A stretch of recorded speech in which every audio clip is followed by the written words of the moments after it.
Welcome back to the program. Thanks for staying with us. We are live from the Panari Hotel in Nairobi for a very important conversation. Universal Child Benefits Program is something I've been mentioning in the course of this broadcast. I now want to give you some context to that. And it is emerging that at least 67% of children under the age of 5 do not consume iron-rich foods in the country. Now, so bad is the situation that the Universal Child Benefit Program under the State Department of Social Protection has stepped in to better the lives of children under the age of 3 years by empowering parents and guardians to provide better nutrition and care for their children. Now, during this pilot phase, a child gets 800 shillings monthly through a female caregiver. Now, our team visited 2 families in Nyando, Kisumu County to see firsthand how the lives of their children are being impacted. Martin Munene tells us more. At the home of 29-year-old Emily Akinyi in Ahero sub-county, we find her busy doing laundry. The mother, Rofo, is a beneficiary of the Universal Child Benefit Program, a program targeting children, especially those under 5 years. For her, it's a lifesaver. Nisaidia hii pesa imenisaidia. At least ikikuja naweza weka stock ya mtoto ya chakula, hata sasa nikingangana kutafuta zingine. At least ime boost mali pengine. Taweka stock mtoto, hata siku yenye imekuja hiyo mtoto atafurahia. Nitakabaia kanyama, at least aingekuja singenunulia mtoto nyama hiyo. 4 kilometers away, we meet 52-year-old Scholastica Wesansa, who is also a beneficiary. For Scholastica, the money has come in handy and done more than just help her feed her children, as she now does it as she should with regard to nutrition. Mambo nilikuwa ninajua ya kwamba mimi bora nimempa pengine mtoto mchele nikampa ungali. Nilikuja kujifundisha ya kwamba hiyo ni chakula moja. Kwa hivyo inatakana wakati ninampatia mtoto, naweka hapo tunda, naweka hapo mboga, na ninaweka hata hapo kama ni omena ama kanyama. Kwa hivyo ninaona mtoto wangu anaendelea vizuri. The 2 women are part of the pilot program, and the children who benefit get 800 shillings every month. From the monies, they have even managed to start small ventures such as chicken farming. Sasa nikitumia hii pesa lazima niweke kidogo miscellaneous. Na hii kidogo nimekuwa ningechanga sahi, at least tunafunga kuku. Hii mayai siendi mayai kwa duka. Kuna zingine nitawekea, kuna zingine nitampikia. But over and above the money and training in nutrition, they get to learn how to raise the children within the rights of the children as prescribed in law, which they say has had a positive impact in their families. Niko na watoto wakubwa ambayo nilikuwa ninachapa hapa na pale. Lakini wakati nimejiunga na huu mradi, nimekundua ya kwamba ni vizuri kufundisha mtoto, kumuongelesha kwa upole. The hope is that the program remains and is extended to reach more, as they say the benefits are countless. Kama tuko na table banking, yenye huko tunaendanga per week tunabeba 100. Yenye hiyo 100 saa zingine tuko na merry ground, but bila hiyo mimi sikukuwa kwa table banking ni. Tumezoea kukula hii pesa na ikikatika saa hizi sijui nitaenda wapi mtu kama mimi. Sijui nitaanzia wapi na mchukuu. Nimezoea hiyo pesa ikikuja, ninapata chakula yake, nina save kadogo. Sasa ikiisha nikikatishwa saa hizi mimi nitahangaika. Martin Munene, Citizen TV. Now, that story by Martin Munene getting us started off on the right note. And this is such an important conversation this evening. One of the first people to text us with feedback has been the governor of Nairobi County, Johnson Sakaja, who's actually sent us a message and said the level of childhood malnutrition in Nairobi is extremely high, which is why we prioritized and budgeted for a school feeding program for our primary school kids. Let's take care of our children. An important discussion that I'm sure everyone watching us from across the different counties should be paying attention to this evening. And let me introduce my guests who will walk us through a program that's running as we speak and what the next steps are in regards to that. Let's get straight into it. From my far left there, we have Richard Ombiga, who's a senior program officer at the National Social Protection Secretariat at the Ministry of Labor and Social Protection. Welcome to the program. Thank you for joining us. Right next to him is Peter Ombasa, who's the Assistant Director, Children's Services at the Ministry of Labor and Social Protection. Karibu sana. Good evening. Good evening to you too. And we also have Esther Kwamboka Mogusu, who's a nutrition officer at Nairobi City County. Esther, we're glad to have you here with us today. Thank you, Ahiga, and good evening to our audience. Good evening indeed. Our audience are on standby. They have many questions and comments. And within the audience are some of the beneficiaries of the program. And I want to begin with one of them to hear what are the benefits and services they have been getting from a universal child benefit program that they enrolled in a little under a year ago. And I want to begin with you. Tafadhali jitambulishe, even as you answer that question. Good evening.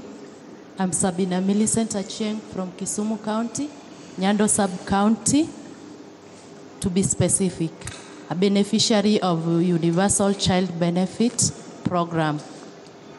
The UCB has helped us a lot. First, it has increased our assets, whereby you find that prior to the project, we couldn't afford things like basins, which is a necessity for hygiene in upbringing of our children. It has helped a lot. You look at how we can blend the food for the kid.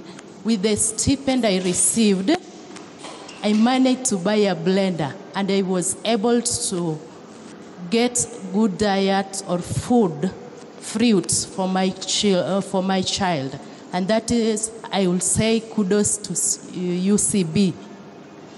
It has also helped me to give support to my baby in terms of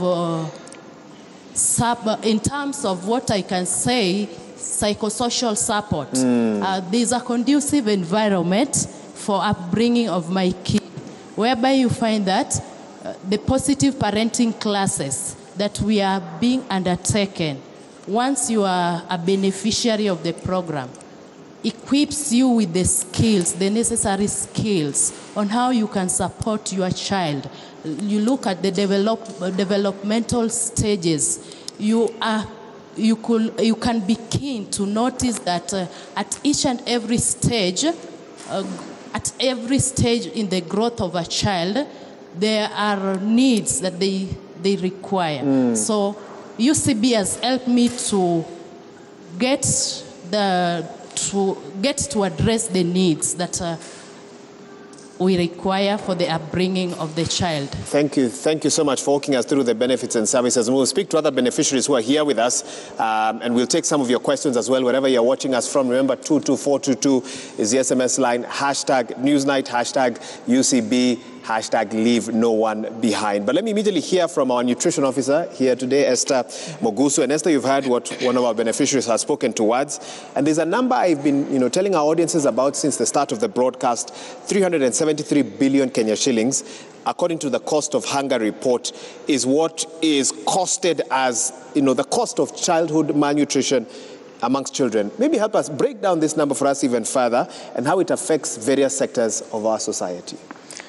Okay, thank you, Ahiga. And I actually applaud our beneficiary for the UCB from Kisumu. And from the things that she's talked about hygiene, she's talked about the food, she's talked about child stimulation. So we realize that we are looking at the child holistically. So coming back to the cost of hunger study, the cost of hunger study was done by the Ministry of Planning in 2014. And it actually gave some very interesting figures. We realized that when we have child undernutrition, the country loses up to 18.6 billion, okay, in terms of health costs. In the education sector, we are losing about 3.2 billion, okay, because children we are going to have poor enrollment, we are going to have poor retention, we are going to have consistent repetition in classes. So, and generally the outcome, the education outcome of these children is very poor, and they don't make progress to higher levels of education. And then as adults, the productivity of that population, it actually makes the country lose 352 billion.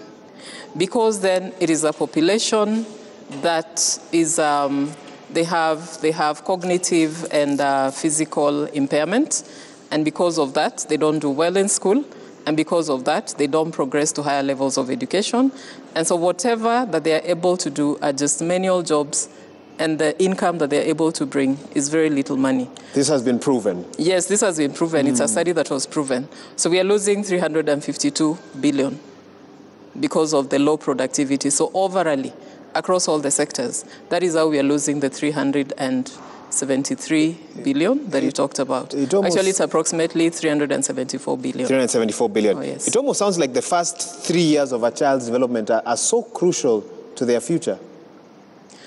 So in nutrition, we say the first 1,000 days of the child's life are very, very important. So how do we arrive at the first 1,000 days? We are talking about the first 9 months of pregnancy of the mother, which gives us 270 days. And then we look at the first 2 years of the child's life. So a year has 365 days. So 730 plus 270, that gives us 1,000 days. So what do we recommend in the first 1,000 days? So for the mother, while she is pregnant, we recommend very good nutrition, dietary diversity. We talk about micronutrient supplementation. In this country, every mother, we recommend that they take iron and folic acid supplement so that it can boost their folate levels and also their iron levels, so that we have a mother who is going through her entire pregnancy. She'll not be at risk of having premature labor, will not be at risk of having low birth weight babies. So once we have that, we are having a healthy fetus, and we are having a child who is going to be born with a good weight, or we are going to have a healthy child.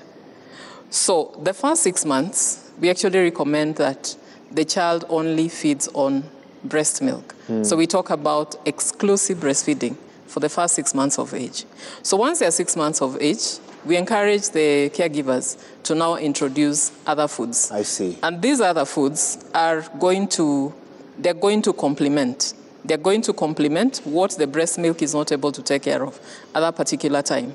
And that is why that food is called complementary food. And earlier you talked about the poor iron status of our children. So it is at that point that we are having, we are replenishing the stores, okay? The stores that have already been utilized from childbirth.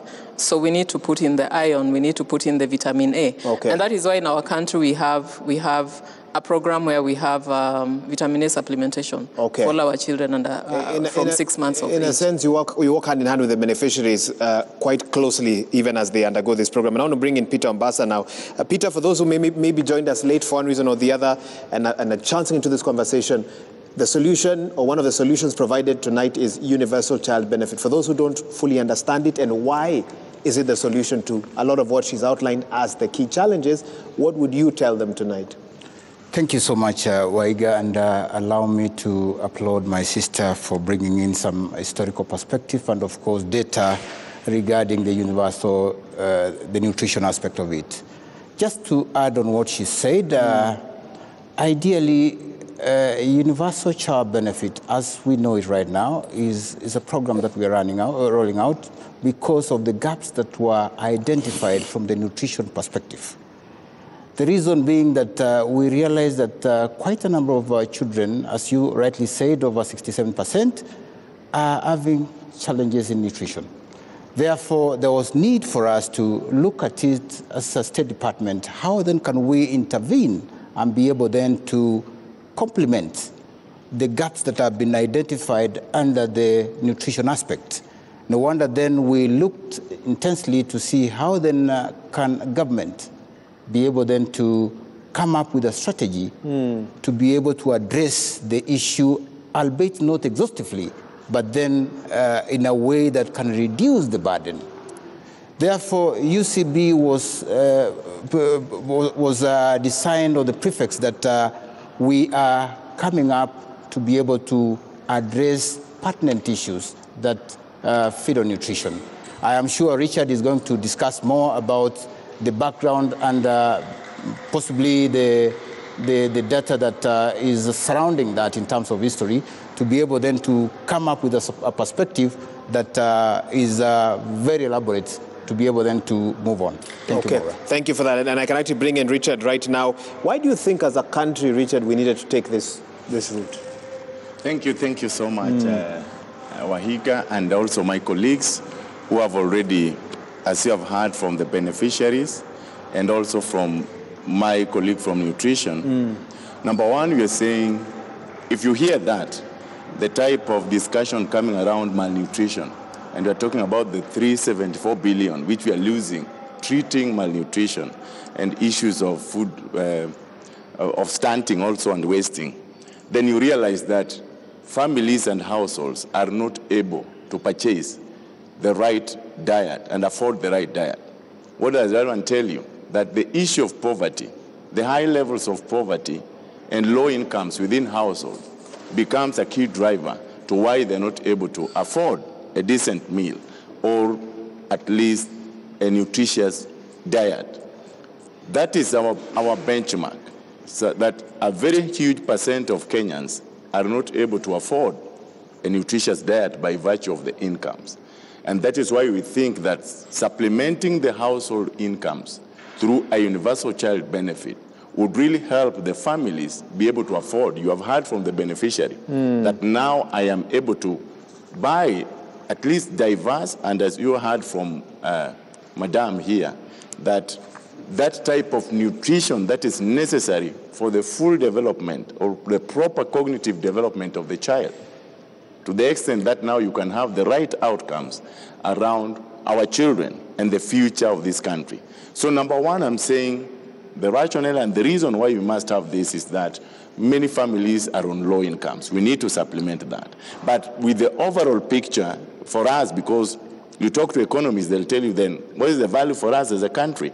Then we say, this is where you will get the productive workforce. This is what will drive the economy. This is where you will have the inclusive growth for the economy. And this is how best we can also address issues of inequality. Of course, Wahiga, you know that the more unequal a society is, then the worse for it in terms of economic growth. And every country works towards economic growth. Every government works towards economic growth. And we are seeing that a UCB would also be a very good stimulus to economic growth, to the extent that you are able to release cash into the hands of quite a diverse population, just to be able to have them be able to meet their basic minimum consumption needs, and especially for the child. Let me conclude. I'll still say more. But remember the words of Nelson Mandela in 1995, because we have one country, South Africa, who also has a similar program, who had already done a universal child benefit. It's called the Child Support Grant in South Africa. So he said the integrity, I know people have said it in different ways, but the integrity of a nation is judged by the way it treats its children. And of course, you know that if you want to grow a forest, then you must take care of the seedlings. If you're careless about the seedlings, then you have no forest. And of course, you'd want to have all the forest and the products of the forest. So that's why I want to say that this is why the government saw it very noble that we need to begin on this route. And of course, Wahiga, you're aware that this country is among the leading countries in the South, Sub-Saharan, who are, quite advanced in social protection. And you remember that we started the cash transfer to orphans and vulnerable children in 2004, just to be able to address some of the vulnerabilities and the high levels of child poverty in that. And the success of that program has now, triggered us to consider expanding that and being able to include more children. You are the one in your opening statement, you remember saying, leaving no one behind. And therefore, ideally, no child should be left behind in the whole developmental process and in terms of the need. Not forgetting that social protection is a right. I think a very good opening to help us better understand this particular topic. And I'm already getting questions from viewers, which I'll be posing to you even as we continue. But I also want to hear from another beneficiary. I think you can pass the microphone to the next beneficiary, because we've got the theory, understanding how this works in principle, but on the ground, how is it working? Na kwanza ujitambulishe tafadhali, ukiendelea kujibu hilo swali, you can respond in English or Swahili. Just tell us a bit about your experience with Universal Child Benefit, tafadhali. Good evening, everyone. My name is Purity from Embu County, Berry North Sub-County. I'm here as a UCB beneficiary, and what I'll say, the UCB funds has really helped us because it has given us a chance to know the knowledge, to know on how to take care of our child since 0 days to 1,000 days. Because most of us, before we didn't have this knowledge, that like if you get the pregnancy, you should first go to the clinic immediately you are aware that you are pregnant. Because most of the women, especially in the villages, will wait to go to the clinic until she is around 5, 6, or 7, which we know it is not healthy for pregnant women. This is because when you go to the clinic earlier, there are many things that you will be able to be directed from the hospital.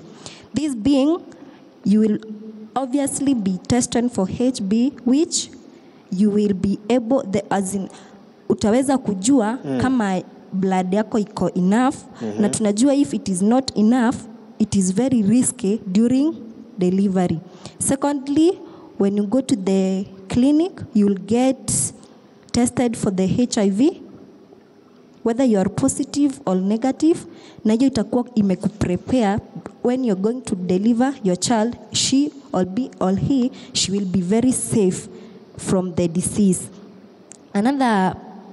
Another benefit of this UCB fund, it has also helped us to raise funds, especially in past few days tumekuwa na ukame, hatujakuwa na mvua, so unapata tumekuwa na shida ya chakula sana. So imenisaidia ama imetusaidia pia from kwa hao wengine pia wenye ni beneficiaries from Embu County, imetusaidia kupata chakula ya kulea mtoto in a balanced way, balanced diet yenye tunafaa kupea mtoto hadi afike kiwango.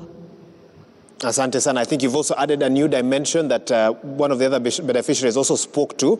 And shortly I'll be getting questions and comments from members of the audience. So prepare yourselves for that and other representatives in this particular discussion here today. But some of the questions and comments that are coming in, we have a viewer saying UCB is a complementary intervention to the usual cash transfer, targeting that cohort of beneficiaries with children below 3 years for purposes of enhancing nutrition access to the under 3s. This is Mark B, who's messaged in. There's a viewer who wants to know the following. They're asking, one, why 800 shillings? Secondly, how did they pick the pilot counties and what informed the pick?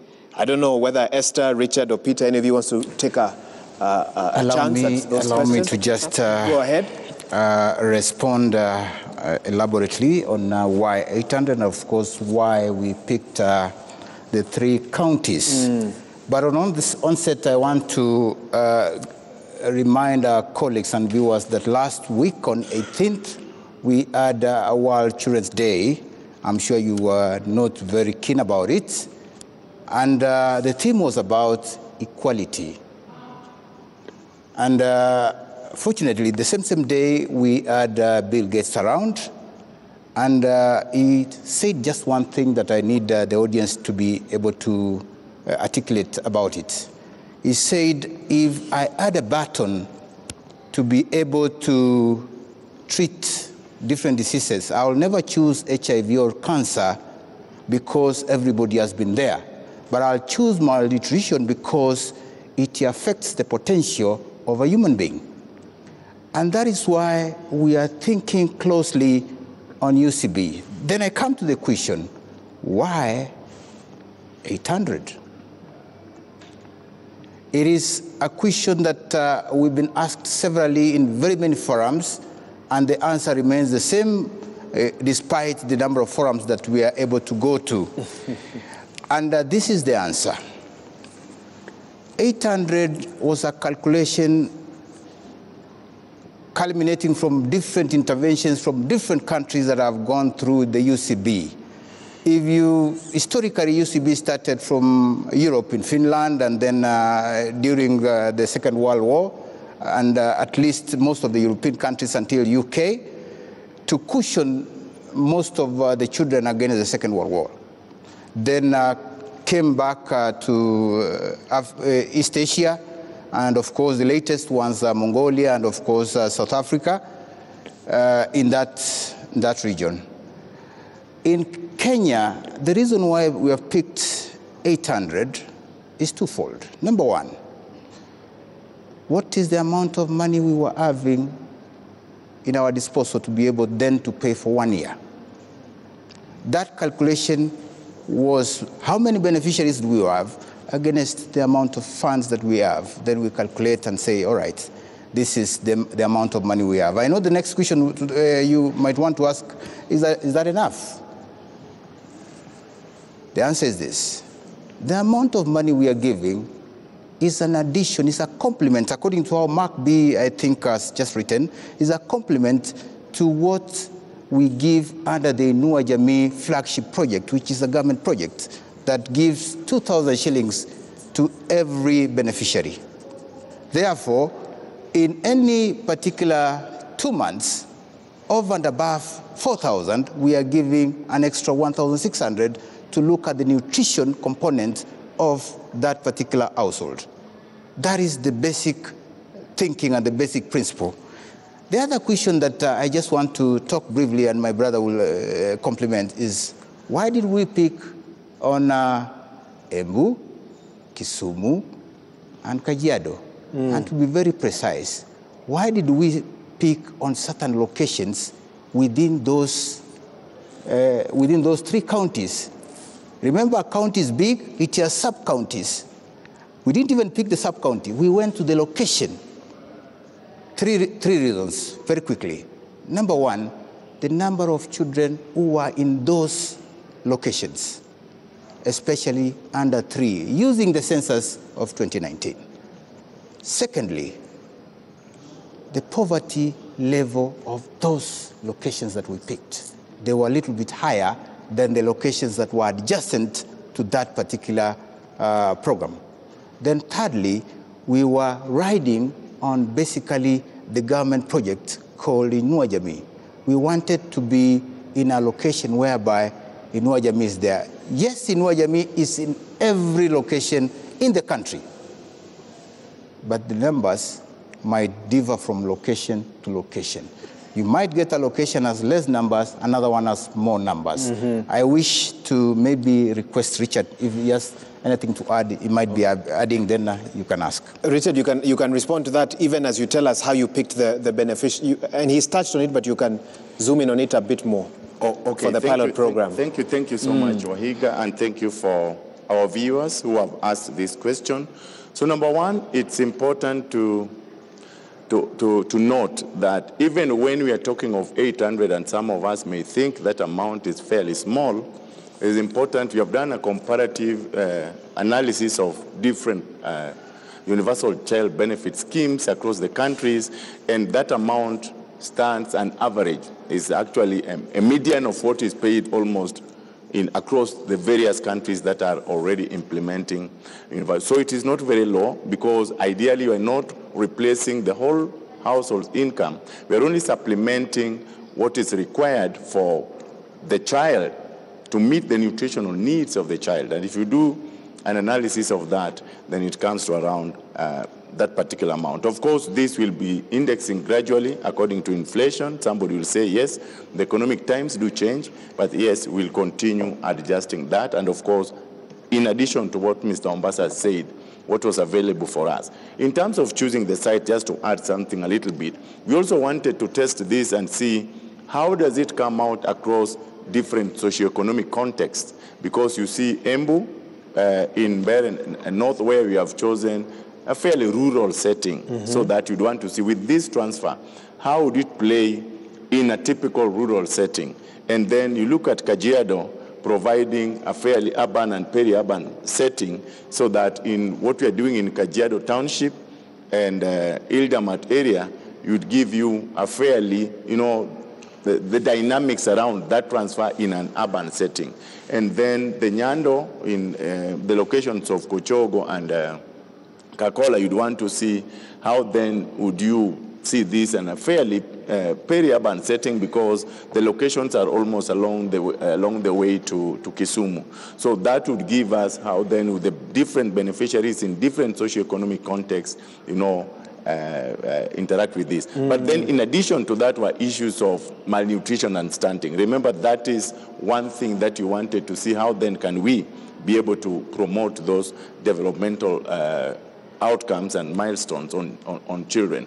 So if you look at especially, I think it's Kisumu, Embu, and Kajiado, you will see a fairly higher malnutrition rates that is above the national rate. I think Madam will elaborate. I think it's about 26 or 27%. So you will be seeing areas where you have 29 or 31% in terms of the malnutrition rate. So doing this would give us a feel into how then would that also be very effective in our overall objective of also trying to reduce cases of malnutrition. Okay. And Esther, briefly, because before I pick the first question, and I think I'll take the first question or comment from the representative from Save the Children so we can get the microphone to them. Just before that, Esther, briefly, someone wants to know and get a sense from you. Let me actually read this message that's coming from one of our viewers. Who is telling us this evening, let me pull that out. The ladies who spoke, the beneficiaries, talked about nutrition, but others talked about including basins. I think there was rearing chicken or other activities. So talk to us about the nutrition and how you guide them on how to prioritize what to focus on, depending on what's happening at a particular time to the particular beneficiary. Esther. Okay, thank you, Wahiga. One thing I'd like to tell our viewers is that malnutrition actually has a multi-sectoral approach. There's a lady who talked about buying a basin. Basic hygiene is very important for the children because we realize that the losses, the economic losses that we make in health due to undernutrition is as a result of diarrheal cases, fever, malaria, okay? So diseases which are quite preventable. So, and then we talk about food, okay, the nutritious food. So food is a very big component of nutrition, and more especially the nutritious food. She talked about fruits, she talked about vegetables. When we talk about enrollment and the selection of the counties where UCB was introduced, Mr. Ombasa talked about the poverty index. When we have a little income at household level, it means that we have elevated that household. So that means then they are able to afford. And some of them are even able to translate that 800 shillings into a little income generating activity that is able to generate more income for the family so that it improves the lifestyle of that family. So when we look at all those aspects, we realize that malnutrition is not going to be tackled just by addressing food. It has to be tackled through looking at a lot of sectors. We have to look at the food system. We have to look at the education system. Because again, we realize that household with higher, where the caregiver has a higher education, has attained high education, level of education, then we are going to see that they have children who are better nourished. And for the water hygiene and sanitation, so that water needs to be treated so that we can prevent all the diarrhea. And also, when we talk about the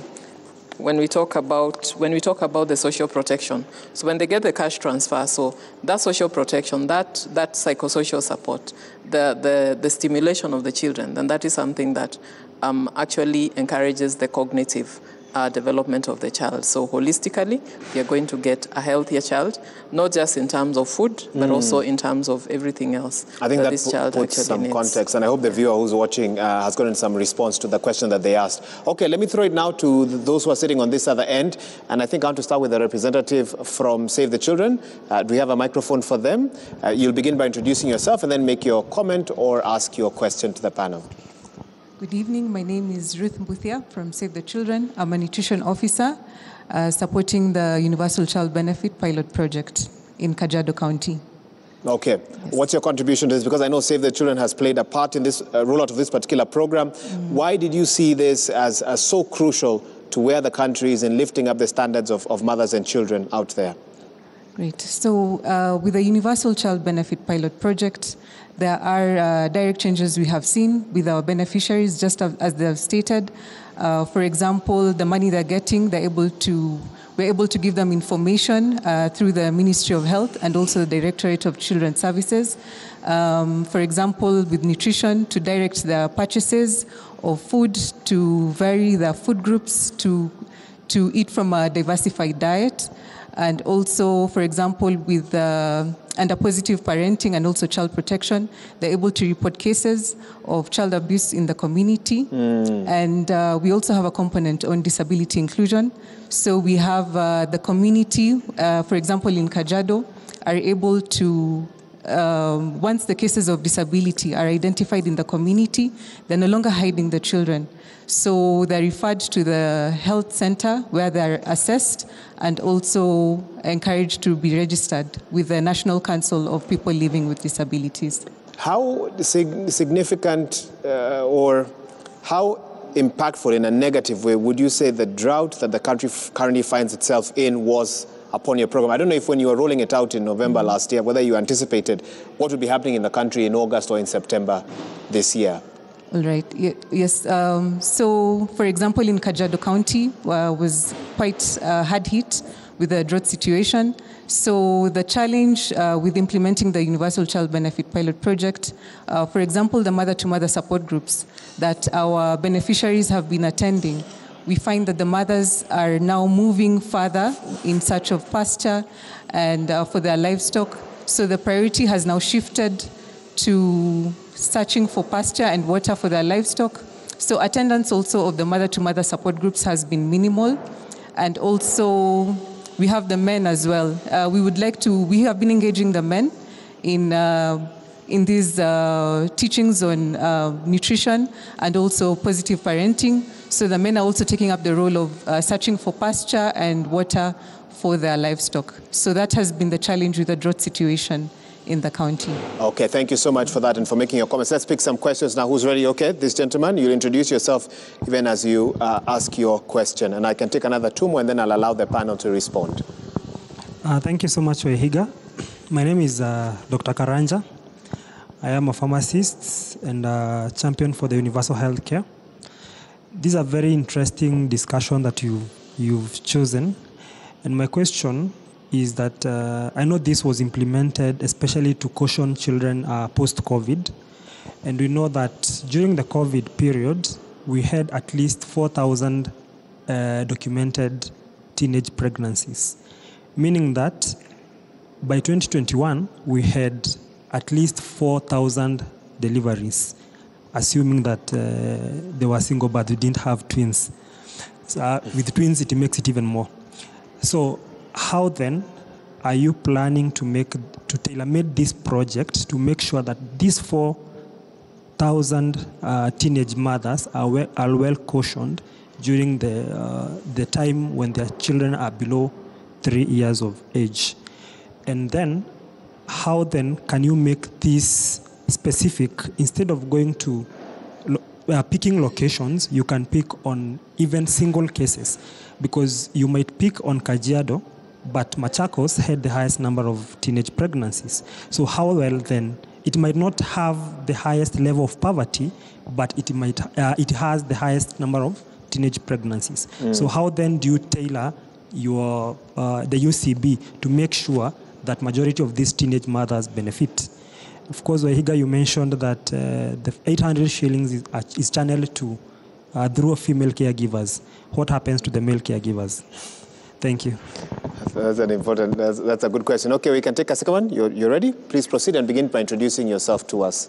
My name is Grace Washira Kariuki. I'm a student at Kenya Institute of Mass Communication. And my question goes to, I'd just like to know, you're talking about reaching out to those mothers in those specific counties, but how you guys are spreading awareness in universities, because we hear cases of abortions in the most universities in Kenya and colleges.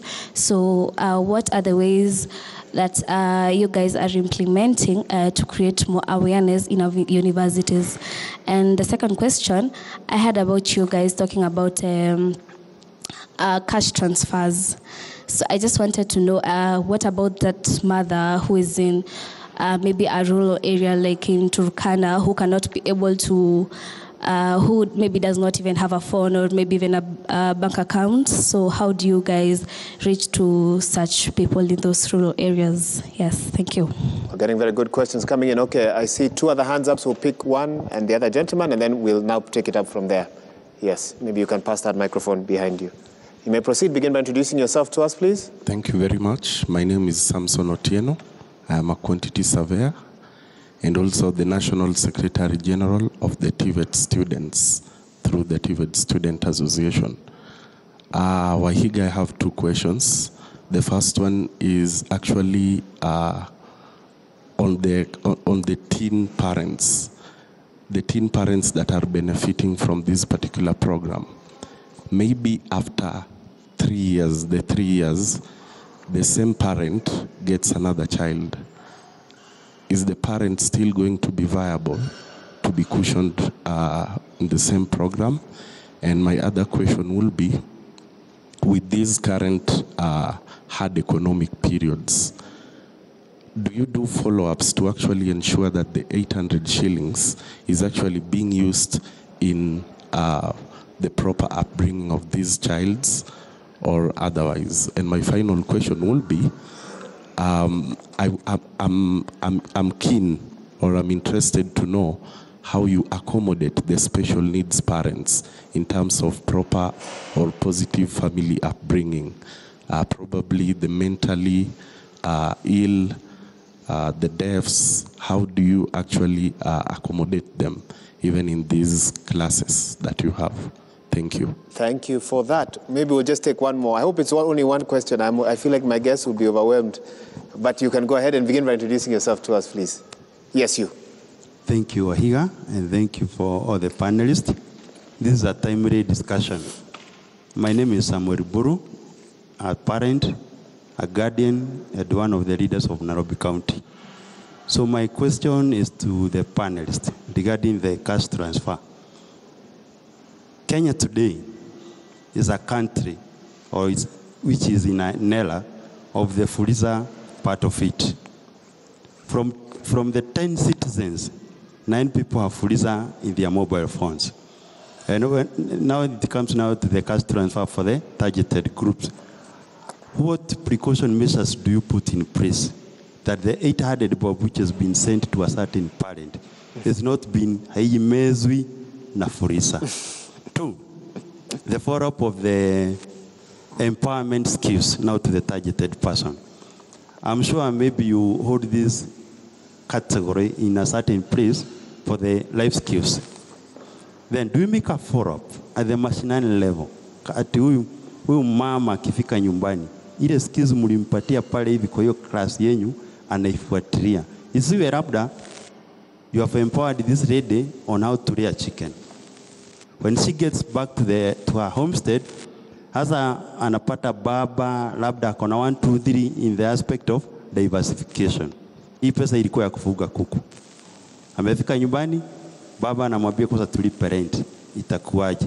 And the third one, the unplanned calamities. In such a tuseme kuna places kuna flood. Nimeweka kuku with an intended ati itaniinua. Mvua ndio hiyo imekuja, kuku zangu wote wameenda. Ama tu kumekuja an outbreak of Newcastle and other related diseases are poultry. Do you usually have a mechanism policy like of an insurance in case plan A don't do best, you should opt for plan B? Thank you.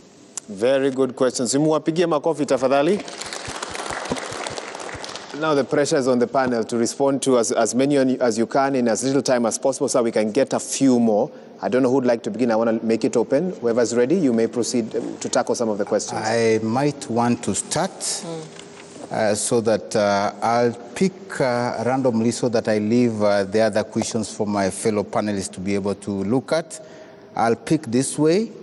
Dr. Karanja, I'll pick your question about male caregivers and, of course, teenage pregnancy briefly. The question from Sheila, I'll pick about the cash transfer, which also ties to the Fuliza, so that I'll also pick something from Samuel about positive parenting that you raised. So let me, allow me to start on Dr. Karanja's issue, male caregivers. yes, the program was designed in such a way that over 90%, give or take, over 96% are female caregiver. Why? I am a man and she is a lady, yeah? But you give me money, my priorities are different. The priority of a lady, they're different. The lady will look at the child. I'll look at what I want to use. So when you look at that, in any case, it is the mother who knows what to buy. Men know what to wear. So the ideal situation that after extensive research and, of course, a lot of historical ways of thinking, it has come to a realization that when you empower the women, of course, I'm not a feminist for that matter, when you empower a female, you empower the house. When you empower the house, the economy improves. And that is the reason why, intentionally, we have felt it wise to give preference to our lady friends to take care of the money that we are trying to give to uplift the economy of this particular country. Then talk briefly about the cash transfer programs. This is a flagship project for the government. And ideally, you know, it's a program that has been running quite a substantial amount of time. Since 2004, we are in 2022. And we are still soldiering on. Right now, we're in roughly the number of households is about 1.3 million. The number of people who are there could be around 5 million in those households. Therefore, this program is giving people money. But how you use, it's your own discretion. That means that if you go and borrow, that money does not come to your phone. Let's be honest there. That money comes to the bank. And it's a choice model. You choose what bank you want to go and collect your money from. If you are in whichever bank, I don't want to mention any of the banks, you'll just go there, pick your money. If you want to pay your fuliza, it's your own choice. We don't, as government, tell you how to spend the money. But we believe that that money you have been given is allowing you to raise your standard of living from where you are to a better place that will allow you then to be able to move forward the economy. Because after all, the candid belief that we have under the Constitution, Article number 43C, says social protection is a right to everybody. That's why the government is trying to tell people that this is your right. We're trying to give you your right in whatever means. But how you use that right remains a prerequisite and a prerogative to yourself. Let me talk briefly about positive parenting, and I know my sister will want to talk about that, and of course whether we follow up. There are structures within this program that we have set up. This structure, some of which has been discussed by my colleague from Save the Children, positive parenting groups, the mother-to-mother care, the small village VSLAs that make people meet. In these particular discussions that they have themselves, there's usually somebody from government, either the sub-county children officers or the sub-county social development officer, or even the partner who is supporting this particular venture.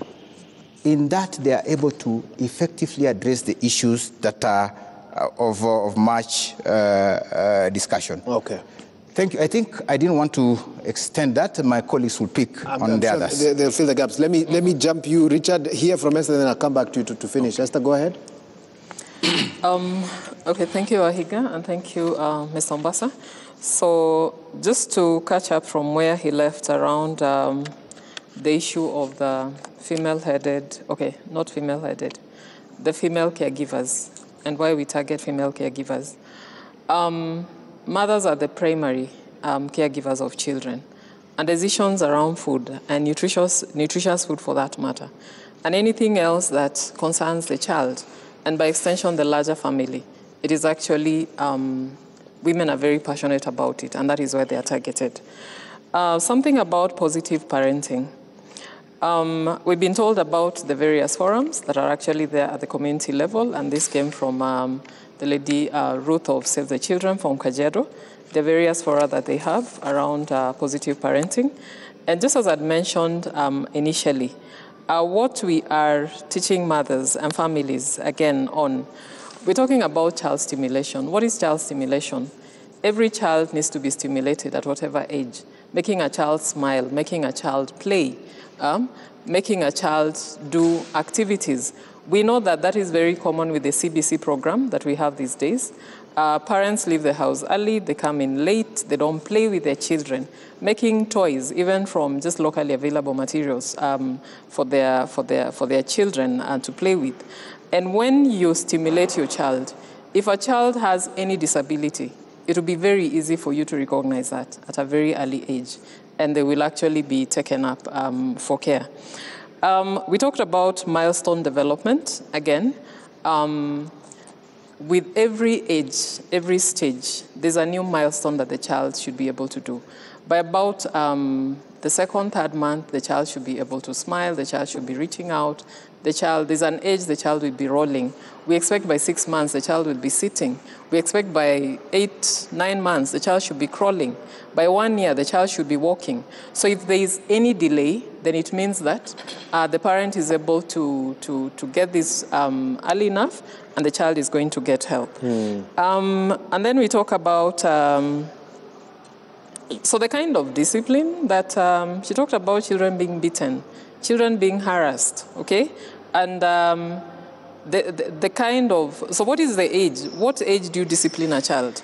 I know that we have children, we talk about the terrible twos, the children who are 2 to 3 years, they're throwing tantrums. How do you discipline a child like that? So through the child stimulation, you'll be able to establish a relationship with such a child, and they will know when they're doing right, when they're doing wrong, just by telling them, this is right, this is wrong, stop, okay, come, go. So they'll know what is right and what is wrong.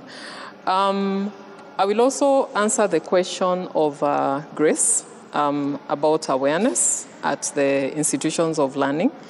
It is great that, Grace, you're here as a young person. And we actually encourage this information to go out there to the young people, because these are the parents of tomorrow, okay? When they understand what is ailing the society now, the gaps that are ailing the society now, the economic losses that we're making because of undernutrition, then they're going to attempt to actually avoid that tomorrow. And that money that could have gone into undernutrition and the economic losses, then it's money that we can use for development and be able to develop our country.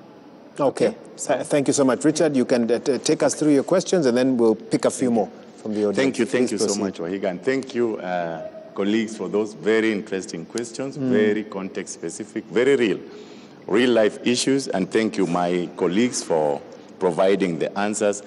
Let me start by saying this, which I know many of us do. If you give a woman 100 shillings, they say 90 shillings will definitely get back to the house. If you give a man the same 100 shillings, 10 shillings will get back to the house, and the 90 will never get there. Anyway, so that one is why we have that priority around. I'm not condemning anyone, but that is what happens. We know it, and we do it.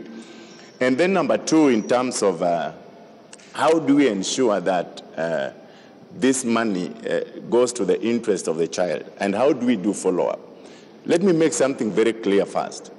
In the implementation of our UCB pilot and what we envision even when we get to the wider UCB, the UCB has 3 components, which I want to make very clear. Number one is the cash transfer, which is the core thing. Then number 2 are the complementary programs, the programs that we layer on the cash transfer to make them more impactful. So apart from giving you the 800, we also package a complementary program to make you use the 800 more in a better way. So that is why you hear us talk of, together with our partner Save the Children, we do what we call positive parenting, and we do what we call nutritional counseling. And then we now do disability inclusion. So this is basically geared towards making sure that you can have the right use of that money.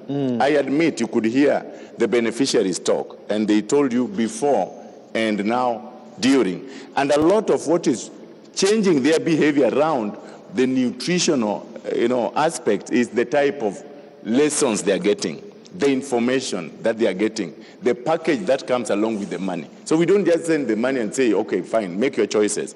And Wahiga, please let us make it very clear that we have very clear structures for implementing this that really touches on the grassroots level, mwananchi. And Madam, we really appreciate the support we get because we know that health is devolved. And we have clear devolved structures. You go there, you have the CHVs, or I don't know what you call them currently. That is the name I used to know when I was working in the field. But we have the health volunteers, whom you look at the current structure is very robust. They have been given a cluster of a number of villages they handle. I believe, Madam, you'll help me understand that. So already we are riding on that existing structure, which is doing, let me speak from my history, the WASH program. Every week they're seeing households and they're meeting together and they're not just giving one lesson, they're giving what in the pilot we used to call shikatano. So we will give you the whole package around WASH and all the nutritional things. So that's why it is more easy to follow up using those structures, which do have a very effective reporting mechanism. And that can help us now ensure that issues around the utility of this money, the advice around how best to use this money is really followed up and we're able to pick up those reports. I think that one should be able to help us in the overall thing. Very quickly now, there is a question that came from Grace and it has been followed up by a number, and even from Daktari here, the first question. The teenage pregnancies and issues around the abortions in college. And we appreciate, if you begin with the issue of those abortions in college, number one, you ask yourself, what would trigger somebody to procure an abortion? It is simply the cost of thinking of the cost of raising that child. Where will I get the money to raise this child? And already you can now see the benefit of a UCB. If somebody, and I'm not saying that one would encourage fertility. I'm not saying somebody will decide to go the mile of getting a baby simply because there's a transfer.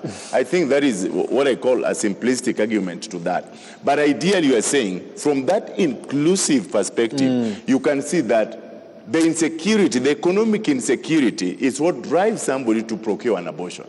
If you have a way of ensuring a cushioning, because that is what it is all about, then you are likely to save lives. And of course, it goes with the awareness that you had Madam Grace talk about. But coming to Daktari's question around the teenage pregnancies, and please, as my colleague from Save the Children was addressing this, and this is one point I really want as Kenyans to really grasp, because you are bringing this in the backdrop of a shock, of what I would call a calamity like COVID. You know, you asked that question when you were addressing Madam. When you never foresaw this, in the event of emergency, how would you respond? And we are saying a universal child benefit would be an ideal mechanism for responding to shocks. It's a shock responsive tool because, Wahiga, you know, during the times of the lockdown under COVID, we had the money, but how do you transfer the money? You can't get to them. And, you know, vulnerabilities. People are well off here. Then they plummeted here. How do you get the money? How do you get the money there? So we are saying a universal child benefit, by virtue of that inclusivity, that everybody is albeit in that program, then you can have a mechanism of I think you brought it out very well. And I'm getting lots of questions from viewers. I also want to hear from another beneficiary. Let's get a microphone to one of them.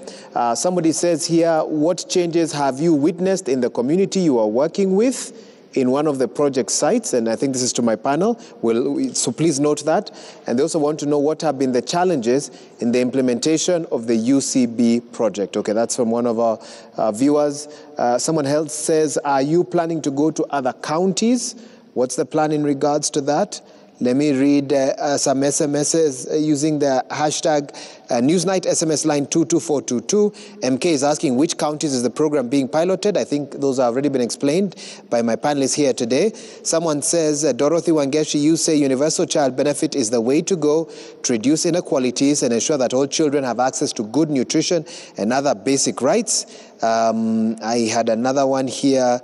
Brian Kenor says numerous studies conducted on cash transfers by Save the Children points to a significant increase in expenditure on food compared to other non-food items. Dr. Rowena and Jerry, you say a very important discussion. Kudos to the features that Citizen has been working on lately. Dr. Karanja has asked a pertinent question. We are third in the world with teen pregnancies. I did not know that. That we had, that high up. Age is a contributor to malnutrition in terms of knowledge and financial support. And more questions are coming in. Lamek Mageto says, what a great discussion. How can the community health workers be better engaged in the demand generation for this particular program? My panelists will speak to that. But we have other beneficiaries here. I'd like to get a microphone to one of them. Any beneficiary now with the microphone? I think there was another one or two more. Now they are very quiet. I don't know why. Naomba muongee tafadhali Wakenya wasikie how the program has impacted you directly, na utajitambulisha kwanza. Hatujambo?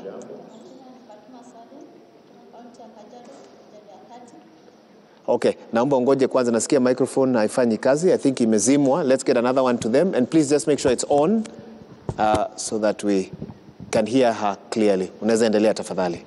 Jambo nyote. Hatujambo. Kwa majina ni Fatuma Salim kutoka kaunti ya Kajiado ya Kati. Mimi ni beneficiary by UCB. Kwanza kabisa nikaanza na kuwashukuru wadhamini wa mradi huu kwa msaada wao. Mradi ulipokuja ulinikuta nikiwa katika hali mbaya, hali ambayo kwamba sikuwa na kipato cha kuweza kutosheleza mahitaji ya watoto wangu. Lakini mradi ulipoanza niliweza kuweza kununulia watoto wangu kama vyakula vya lishe bora, na pia nikaweza kuweka mtoto wangu shule ambapo kwamba hapo awali singeweza kumlipia karo. Na pia kabisa mradi umeweza kuninua kwa upande mwingine. Kwa sasa niko na biashara ambayo kwamba inaninua kimapato, ambapo kwamba hapo katikati kabla hizo pesa za mradi hazijafika naweza kukimu mahitaji ya watoto wangu kupitia biashara hiyo.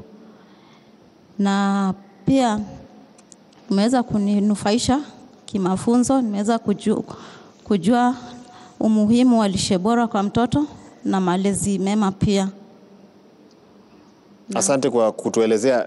Ningependa kujua kama umetosheka na hizo siku 1000 ama ungependa waziongeze kidogo. Maoni yako tafadhali. Kwa upande wangu mimi ningeomba wadhamini wa mradi huu na serikali kama ingewezekana mradi uendelee ili tuzidi kunufaika kimapato kama vile tumenufaika kwa sasa. Uendelee mpaka siku gani? Ulikuwa ushafikiria maybe wakifikisha hapa mambo yangu itakuwa mzuri? Wanaweza kuendelea kulingana na uwezo wao utafika. Okay. Tutashukuru. Okay, najua watajibu hiyo. Najua watajibu. Let's pick another question or comment. Anyone else? The gentleman at the back who has one. There's a lady here at the front and another two. So we'll pick those three. So we can have one mic coming to this lady and another one mic headed that way so that we save time. Please begin by introducing yourself. You can then give your comment or ask your question. Okay, thank you, Maura. Wahiga. I've got two questions. One to the panel and the other to the beneficiaries present. Okay, my first question is, as we know, with the nature of resources, they are limited in supply. Then if I got it right, you are using the social protection program that is currently being run by the government as the skeleton to flesh out this particular program, the UCB. Then there's the aspect that as much as the current social protection program might be really good, but we can't run away from the fact that there are people who to some extent qualified, but they were not lucky enough to be covered with this particular program. And again, you are using that as the framework to roll out this on.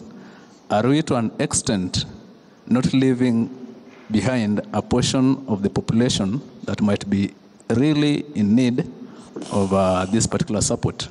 Then to the beneficiaries present, I think to give an extra meaning to the aspect of using the 3 counties as a test, I think apart from just speaking on the advantages, or rather the benefits that you've gotten from the program, it will be equally better if we can listen from your perspective, the practical challenges that you've faced with this particular program. Thank you. Okay, so you want to hear from them on where there have been challenges, what those have been like. Yes. Okay, we'll see which of them will respond to that. You can pass the mic to the gentleman next to you. I think they had a question or a comment. I believe so, and you can begin by introducing yourself. Okay.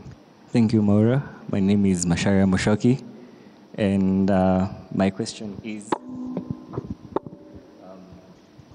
I believe one of our viewers has raised this question before, and it's, what are the plans in hand for expansion of a program? I believe you said 1.3 million households are beneficiaries of this program, and what are the plans in hand to expand these programs to benefit other mothers and other families in Kenya? And also, what are the key determinants of success of this program? Because I believe we're not running this program in futility. We are planning to have it successful. So what are the key determinants of success of this program? Thank you. Thank you very much for that. Did we have a microphone closer to the front here? Oh, yes, let's quickly get it to her, and you'll introduce yourself as you then make your contribution. Okay. Thank you, Wahiga. You may need to put it on, just firm press. Thank you very much, Wahiga. My name is Christabel Marangu. I'm a teacher trainer, so I come here as an educator. I train teachers for early childhood education, and I just wanted to follow up on what Esther has said. I absolutely agree with you that so many of these problems can be alleviated with good and meaningful education, and I think that's what we are trying to implement in this country. So I'm trying to wonder, how can we involve children in this kind of programs, because we're trying to instill citizenship apart from other qualities in them, such as creativity and imagination, critical thinking, and problem solving.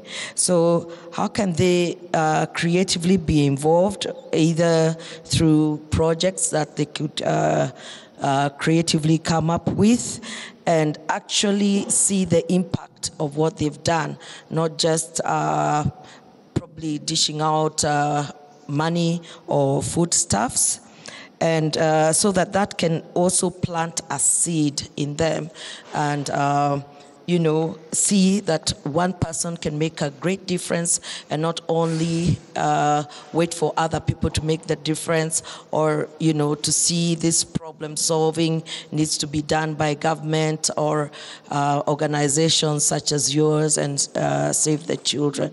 Thank you. Thank you very much for that. We have one more. Okay. Begin by introducing yourself, please. Good evening. My name is Jedida Mungeli. I'm a student, Kenyatta University. So I'm a bit concerned about how effective this program is, because if it is aimed at eradicating malnutrition or cushioning the children from malnutrition, then how do we measure that? I was thinking, why not have a kit? If instead of giving out money to the parents, why not have a kit that sees the different sectors of the malnutrition covered? Like, we can have a kit where we give the parents the supplements for the children, and maybe basins. She talked about blenders. Yes, that was my suggestion. Thank you.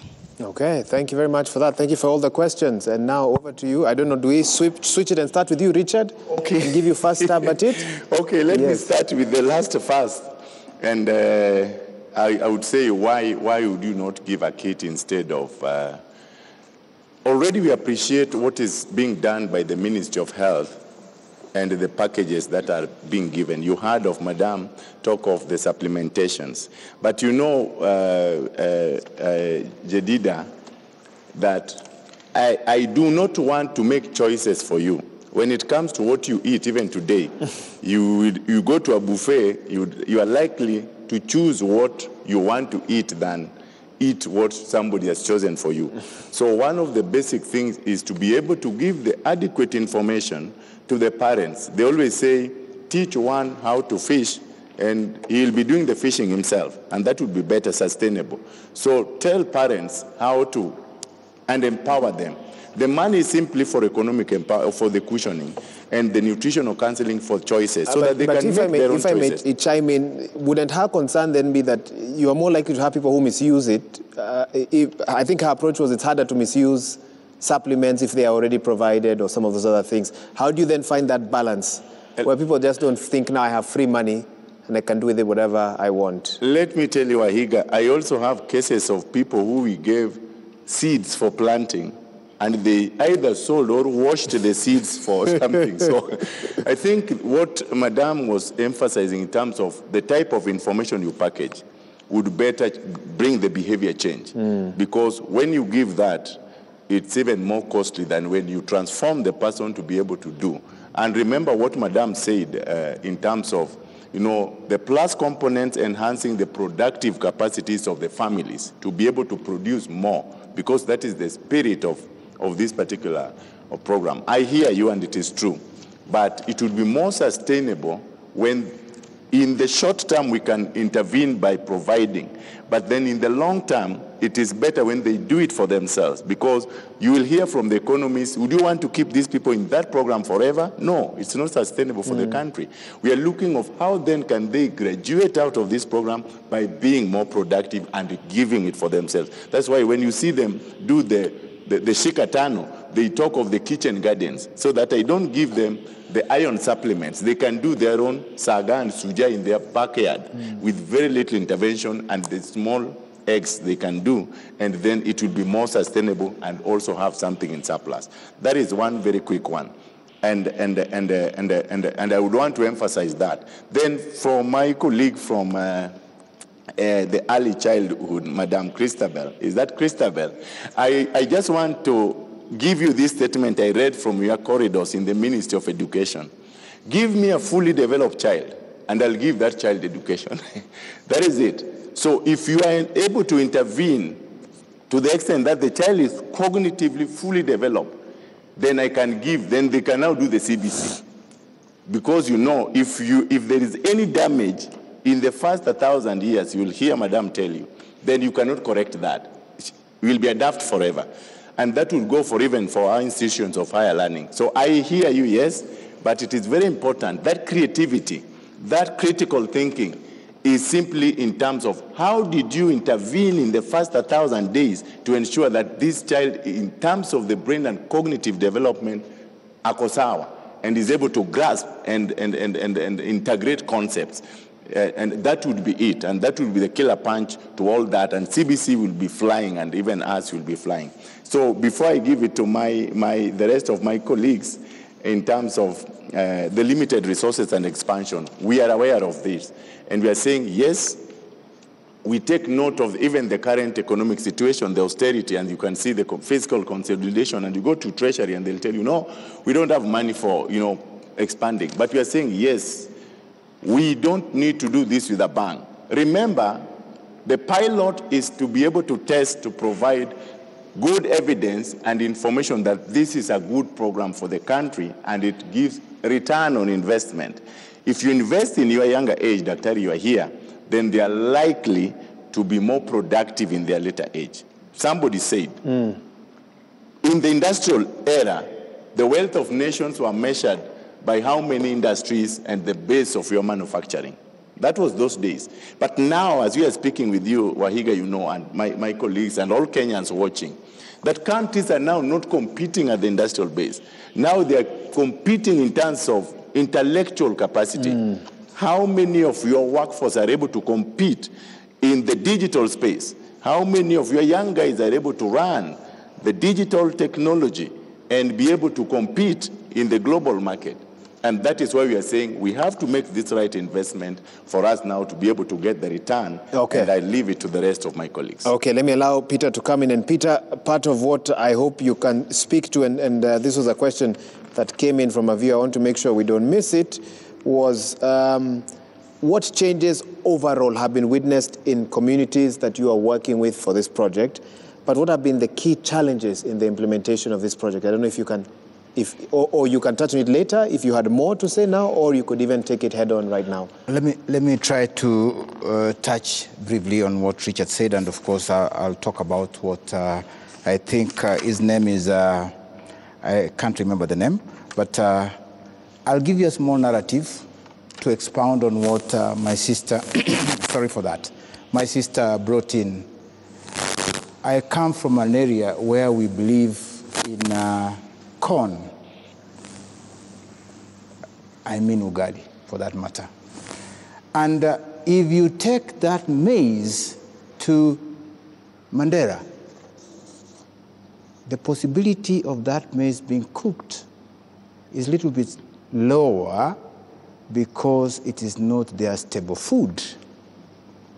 The reason why I'm giving you that narrative is you wanted a uniform measure to be able then to uniformly purchase certain things for you to measure.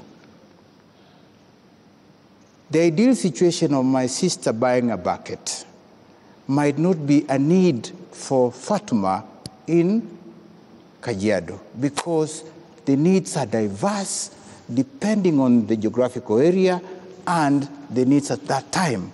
No wonder we try to look for something that is uniform, that can allow everybody to have a free will to be able to move on with whatever economic activity they are doing.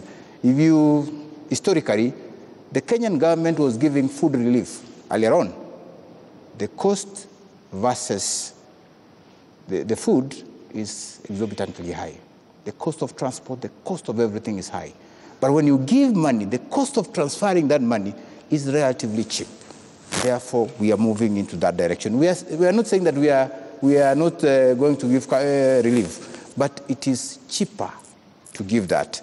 Allow me, Moro, before I respond to the challenges, talk about the issue that was brought about, those that were not considered during the targeting. I think the gentleman said that, leaving some other people behind. Yes, the candid philosophy of the State Department is leave no one behind. But the reason why some have been left behind is because of the intervention mechanism. There is targeting versus universality. The reason why we go to targeting is because of demand and supply of resources vis-a-vis the numbers that are there. Universality does not look at the numbers. It takes everybody on board. And that is the thinking that we want to go by 2030. Can we go universal so that everybody can have that right in himself? Therefore, what can be done for those who have been left behind? We are still strategizing on how we can bring them to board so that they can be able to be part and parcel of those. We are sure there are so many exclusion areas and, of course, inclusion areas in terms of those who are in the program, because it's a targeting program. When it's universal, those areas are minimal or they are not there at all because I'm willing to be in by my own choice. And the government says everybody should be in. Therefore, what are the challenges? And I think, the challenges that are there in implementing the program, they are quite diverse. Allow me to say just two. First, resources.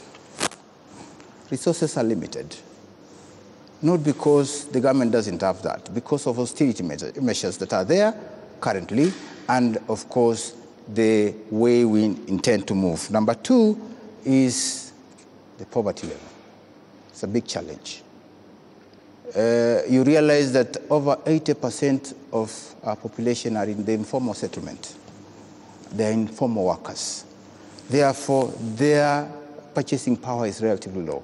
No wonder then the poverty sometimes is lower for most of the population. Intervention sometimes becomes a challenge because the resources are a little bit limited. Thank you, Maura. Thank you very much for that. Esther, let me allow you to pick up the questions that were specific to you. Okay, so I'm going to pick up the issue around, probably, let me just comment about the extension to other counties. While we've been told that UCB is a pilot project, we know that we can never have enough. I know the social protection the social protection department has other programs, and there are various protection programs in various counties. But just to emphasize that the Ministry of Health has the care of the child, the mother and the child, as part of their routine care in all the healthcare facilities. For mothers, we are giving them counseling. We are giving them maternal nutrition counseling at the antenatal care clinic. For the children, we are giving counseling again to the caregivers when they come to the Well Baby Clinic. While within the maternity facilities, we are actually counseling the mothers on how they are going to feed their children beyond the maternity, and also to work with them for those first 2 years, because we know that they are going to be very important. So while the UCB may not be in every county, it is actually within the system, and so everyone is going to be reached. Earlier, somebody talked about the community health services. In the Ministry of Health, we have what we call community health services, and the people who deliver services to the Mwananchi are actually the people we call the community health volunteers. And these are people who have made a big, big impact in the health of this country, because for them, their level of operation is at the household. So they will walk to the household and talk to the mother, because this is a neighbor, this is a friend, and they'll actually give the guidance because they have been guided to do so. And because of that, we are going to see all the positive changes that have actually been given here by our beneficiaries from the various counties. So something else that we're emphasizing around the community health services is that we are looking at health from a multi-sectoral kind of approach, okay? So when we talk about health, we have nutrition, we have immunization, and we have everything that is about health and treatment, because I said earlier that we have the fevers, the diarrhea, okay, malaria in the malaria-prone zones, and all the other events, medical events that are happening around our mothers and children. And then in education, I'm glad that Madam Marangu actually talked about ECD. We see that in education now we have a curriculum that is targeting nutrition. We can see CBC. While there's an uproar about Kenyans saying that children are being told to bring chicken, okay, to school, let us look at it from the positive end, that our children are being taught how to cook, and they are being taught how to cook nutritious foods. They are being taught how to grow nutritious foods. So they are, by extension, taking this back to their families, and they're growing kitchen gardens at home. The agricultural sector is also doing extension services, where they're encouraging households, even in the urban areas, to do the small animal farming, and also to do just little kitchen gardens or the multi-story gardens, even sack entire gardening, so that they can have some fresh vegetables for the household. And then we have the Department of Water, Hygiene and Sanitation, who are ensuring that the population has clean, safe water, that we also have good sanitation, so that we do not have contamination of the environment, and so we are not having lots of diarrheal diseases. Okay. And finally,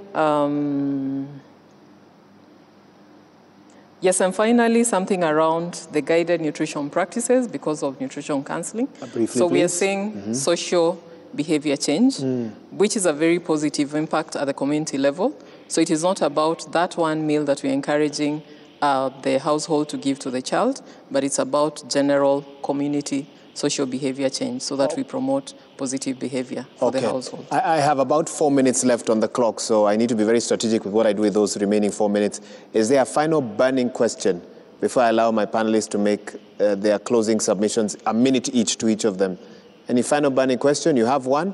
It's a very short one. I won't give a second person a chance. Do we get a microphone to her for the final question or comment? Please make it brief. We are out of time. And introduce yourself. Hello. So my name is Kimberly Fiona. I am a student at Kenyatta University. Mine is not really a question, but is more like, let me say it's a let me just say it's a comment. Yeah. Listening to some of the questions that were asked, I feel like most of us asked about the sustainability of the UCB, and from what I heard, because you explained that the UCB, when you give the money, there's no follow-up on what we do with the money. So if you look at the system in Kenya, literally, we have people who live below most Kenyan population right now, people are living below the poverty level. So you are giving me 800, I have Fuliza, I have a child, I can barely feed myself, and I have a child. Will I use the money to buy the nutrition, the food that I need to feed my child, or I look for a way to feed the whole family? Because you'll find in most situations where you're giving this money to help solve the issue of malnutrition, this person or this mother has even more than one child. So this household hosts more than probably 3 children. So what are the sustainability of this UCB program? Okay, thank you very much for that. Ruth, from Save the Children, I think I can give you a 1-minute final comment from you before I get a final comment from each. I'll stop you if you go beyond 1 minute. Briefly, what's your last comment on this from all that you've heard today? Great. Well, I can say that as Save the Children, we are committed to ensuring that the project is implemented. I remember, firstly, this is a government-led project targeting children between the ages of 0 to 36 months. Of course, with continuity of the project, we see more gains in the future for these children. Thank you. Thank you very much. And I'll start with you, Esther, your 1-minute closing submission. So my submission would be, let us invest in our mothers and children in this country if we want to have a more productive future. And for the counties where we have our governors having committed to the school feeding programs, and that is at ECD and the primary school feeding programs, then that is very commendable because we are going to have a very productive Kenyan citizenry. Thank you very much for that. Peter, in 1 minute, your final thoughts? Final thoughts. First, I appreciate what she said, but generally, sustainability is about the funders who have already assisted us. I want to basically mention 2 or 3, other than Save the Children, the government, UNICEF, plus their funders behind the back, CIDA, and of course, WFP for the part of impact discussion. But the basic tenet of social protection is leave no one behind. Thank you very much for that. I like that you stuck to the message and on time. Richard, finally and briefly. Okay, thank you, Wahiga. I must also appreciate and thank Citizen for this noble opportunity for Kenyans also to contribute and know what's happening and what is due. Mine would be 2 statements. Number 1, social protection, and by extension, what we are doing under the universal child benefit, just like any other transfer, is an investment, not a cost. Many times we think this is a cost. It is an investment. It has a return. If we don't, then we suffer the consequences of not making an investment. Then number 2, it's a right. So let's treat it from a rights perspective. Right from international instruments, the UN Declaration of Human Rights, and then to the Constitution, and to our very specific, even informal African social protection mechanisms. So let's, right from our members of the community to the highest policy makers, that social protection is a right. Okay. And everybody. Thank you very much. I'll leave with a comment by Kennedy Odongo, who says, just like we have cash transfers for the elderly, we must do the same regarding our children. This will help in emergencies emerging from fatal malnourished scenarios. Let me thank each of my guests who've taken time to be here with us today. From the far left there, we've had Bwana Richard Obiga, who's a Senior Program Officer at the National Social Protection Secretariat at the Ministry of Labor and Social Protection. Thank you for lending your voice to this conversation today. Next to him has been Peter Ombasa, Assistant Director, Children's Services at the Ministry of Labor and Social Protection. Asante sana for your insights. and we're very glad to have her. And she has changed the color on the panel, at and the content as well. A specialist in nutrition, a nutrition officer at the Nairobi City County, Esther Kwamboka Mogosu. Thank you so much for joining us today for this conversation. Thank you, Wahiga. Thank you to all the representatives in the audience. Of course, Save the Children, thank you for being a part of this conversation. And everyone who has come in and asked your questions, made your comments, thank you. I think first clap for yourselves for this today. Thank you.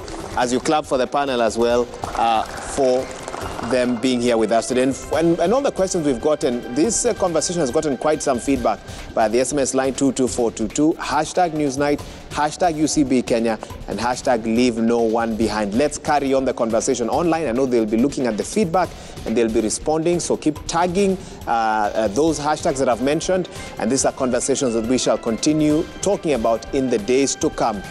Because the conversation may end right now, but there's so much more in terms of the implications we must continue engaging in. Thank you so much, wherever you've joined us from for this special edition of Newsnight. We've been live from the Panari Hotel in Nairobi. And at this moment, let me just say on behalf of the whole team that's made this presentation possible, our panelists, our audience, the technical team working behind the scenes, not forgetting my sign language interpreter, working patiently, Wilson Mushora. Thank you so much, wherever you've tuned in from in Kenya, East Africa, or around the world. We say goodbye for now. Good night. God bless. We'll see you soon. My name is Wahiga Mwaura. Kwaheri.